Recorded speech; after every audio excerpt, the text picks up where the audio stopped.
para los estudiantes de posgrado, ¿dónde debe ir?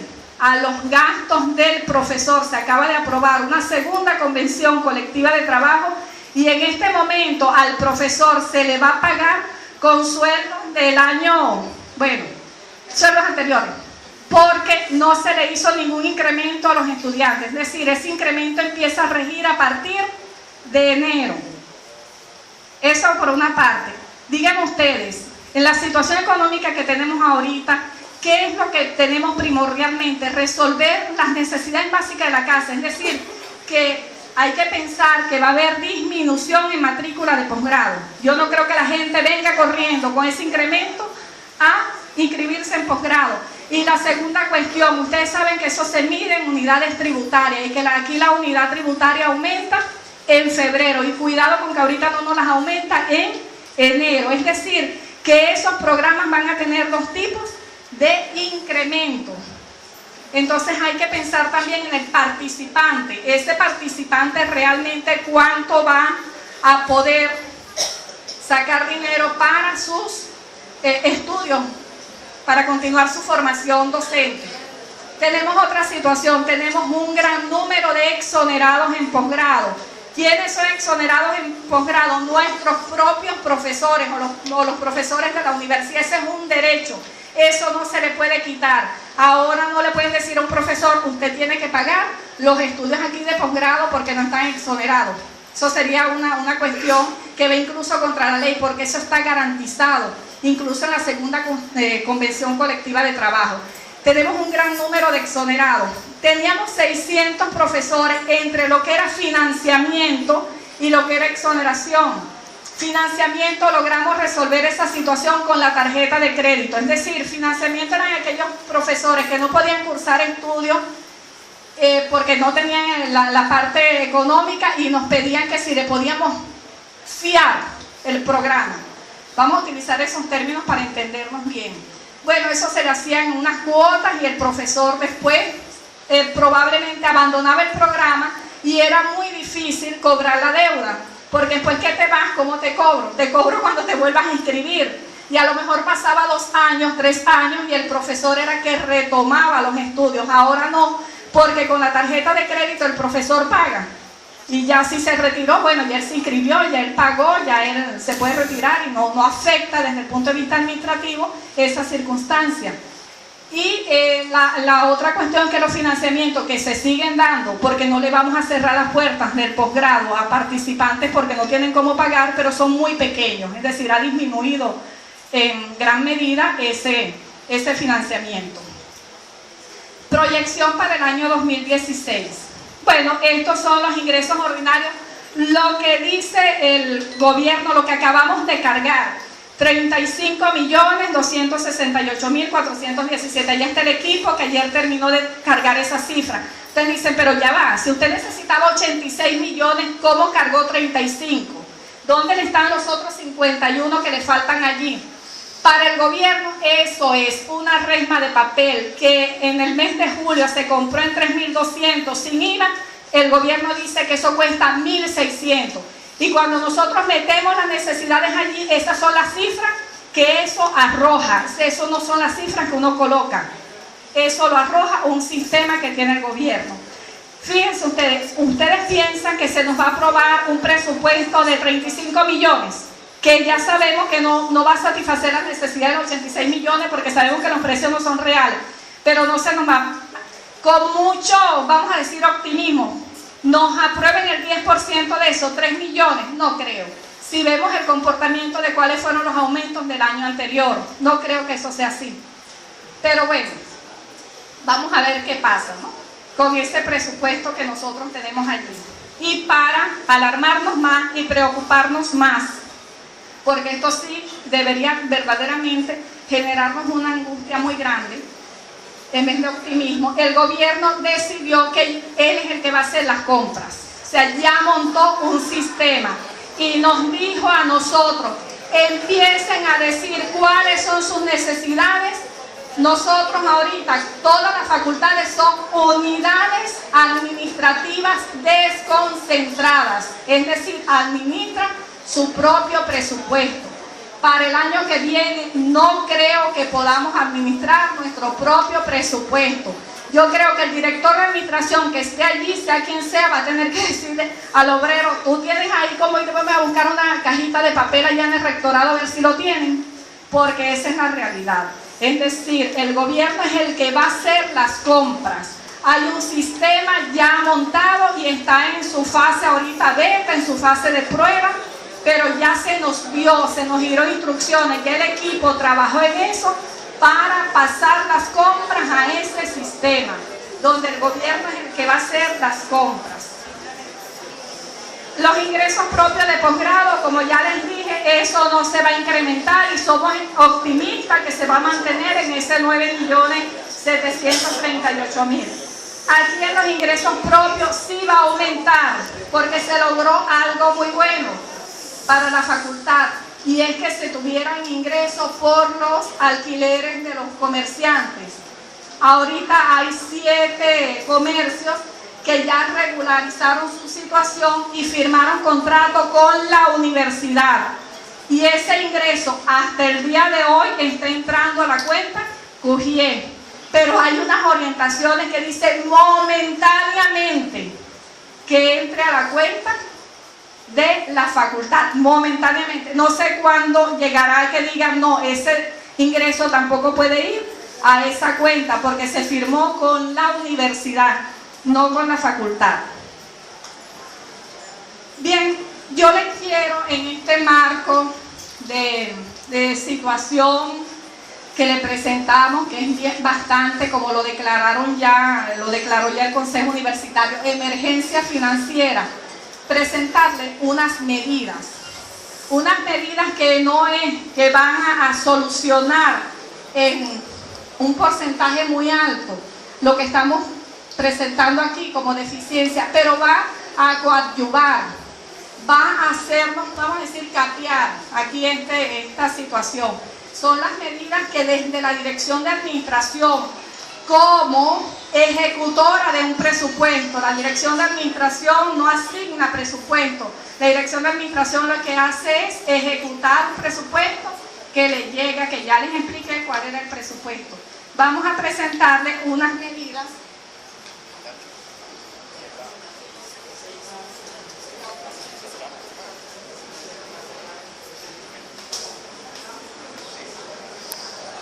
De ingresos ordinarios, tóner y tinta, ¿no? Ya vimos que se compraba con ingresos propios.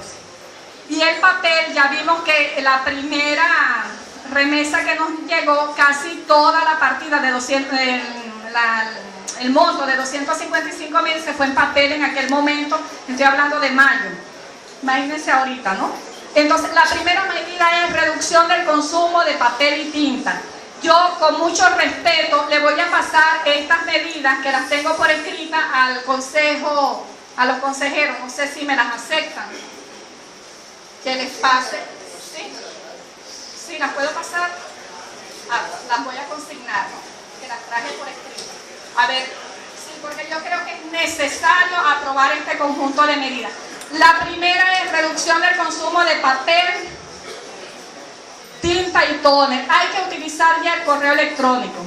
Ya hay que imprimir solamente lo estrictamente necesario.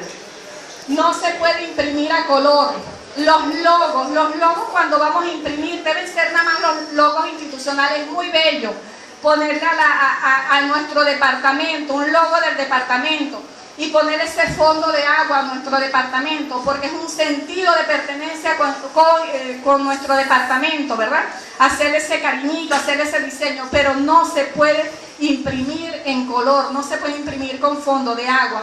Hay que reciclar, imprimir en papel reciclado cuando sea necesario imprimir. Imprimir oficios a media carta, es decir, dividir la hoja en 2 partes. Si llevan un libro de acta, no es necesario que quede copia en su oficina. Con el libro de acta que se entregó el oficio tal, allí tienen reflejado esa parte. En los departamentos, idear cosas. Por ejemplo, la dirección de investigación, se la pongo como ejemplo. Ellos le piden una constancia, se la mandan al correo al participante, tráigalo y nosotros se lo sellamos. La misma dirección de asuntos estudiantiles se quitó la cuestión del papel poniendo que el participante imprimiera constancia. Eso en los departamentos, eso debemos eliminar, o sea, reducir el consumo de papel, tinta y tóner, porque de verdad no hay. En estos momentos en la oficina queda una resma de papel. Cuando la compradora me dice, ¿qué hago? Yo digo, la rifarán. Te pondrás allí, que hagan una colita, te traerán una rifa y la rifarán. Ayer la profesora Elizabeth me dice, yo no tengo porque me lo dice todos los días, pero es lo que nos queda en la oficina, una resma de papel. La eliminación de gasto en la partida alimentos y bebidas. Ustedes dirán, ¿qué es eso? Y se sorprenderán, y todos los jefes de departamento estarán haciéndose esa pregunta. Miren, los gastos de alimentos y bebidas existe en la partida presupuestaria. Y de hecho, para los ingresos ordinarios también deberíamos meterle dinero a esa partida, pero es tan poquito que ni nosotros de los ingresos ordinarios esa partida no la tocamos. Eso solamente se toca, esa partida con los ingresos propios. Y es aquella parte cuando la profesora Minerlina, y disculpe que la señale, profe, cuando usted hacía sus eventos tan hermosos, ¿se acuerdan? Y hacía esos eventos con un refrigerio bellísimo y esa cuestión, porque para ese momento el posgrado daba para eso.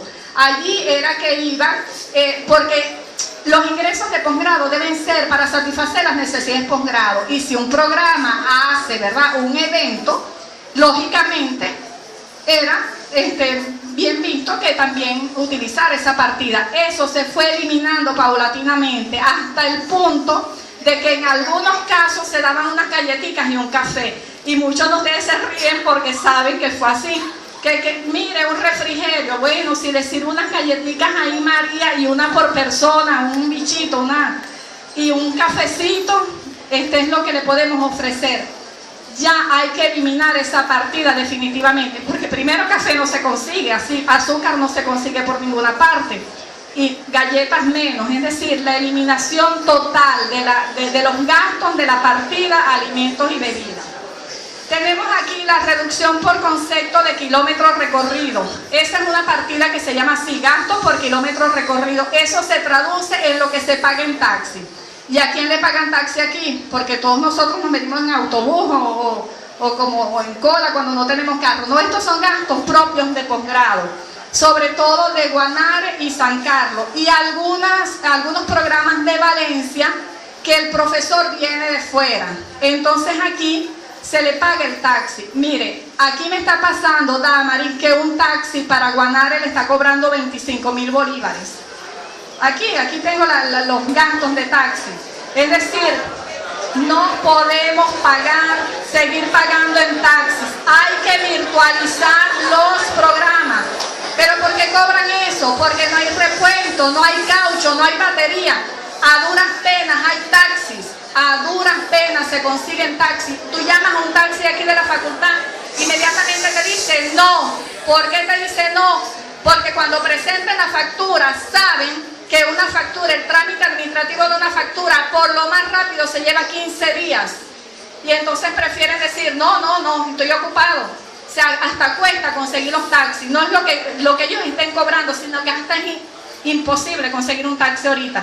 Esa partida hay que reducir los gastos. ¿De qué manera? Bueno, habrá que virtualizar los programas para no trasladarle el costo a los participantes, porque ya vemos que sobre ellos también pesa una gran carga, ¿no?, económica. Habrá que virtualizar los programas, habrá que contratar profesores en San Carlos y Guanare que sean egresados meritoriamente y darle prioridad a esos contratos allá. Y los de aquí de Valencia, ¿va en detrimento del posgrado? Sí, porque nos gustaría traer al experto, al especialista, al investigador, al que ha publicado libros y ha viajado por todo el mundo. Ese nos gustaría traerlo, pero eso es imposible. Sí, va en detrimento de la calidad del posgrado, pero ¿cómo hacemos? ¿Cómo pagamos un pasaje aéreo? ¿Cómo pagamos un alojamiento en hotel? O sea, ¿cómo se paga eso? Entonces hay que reducir esa partida a su mínima expresión. O sea, contratar profesores de San Carlos, de Guanare, virtualizar los programas o contratar solamente profesores de acá de Valencia. En cuanto al pago de viáticos, aquí el posgrado ayuda a aquellos profesores que van a una conferencia, y que su investigación está inserta con la línea del posgrado, sí se le paga viáticos, ¿no?, a un profesor. Mire, habrá que limitarlo al mínimo, un solo viático al año y para un solo evento, y en vez de pagarle la inscripción, el alojamiento, el traslado, habrá que pagarle, bueno, será la inscripción, será el alojamiento, será el traslado, lo que sea menos costoso para la facultad o para el posgrado, pero hay que limitar ese pago de viáticos en posgrado. Ese viático también incluye a los mismos profesores que van a Guanar y a San Carlos. A los profesores de Guanar y San Carlos se les paga viático. No estoy hablando de limitarle el viático a los profesores de Guanar y San Carlos, ¿no?, porque ese es un derecho que tienen, que si se mueven para allá, por supuesto hay que pagarles sus viáticos. Estoy hablando de limitar el pago de viático, bueno, a su mínima expresión, que no haya necesidad de que el profesor se mueva hasta allá. Mire, las tres últimas orientaciones, eso está incluso en las normas de uso y disfrute aprobadas del 2009, el 1 de abril del 2009 en Consejo Universitario. Tenemos que cuidar los equipos de los laboratorios, todos los equipos. Desafortunadamente se han dado casos de equipos que se le han quitado los componentes periféricos, el ratón, el mouse, el teclado, pero también de que se les han quitado las tarjetas, el disco duro. Nosotros tenemos que extremar el cuidado con los bienes que tenemos en la facultad.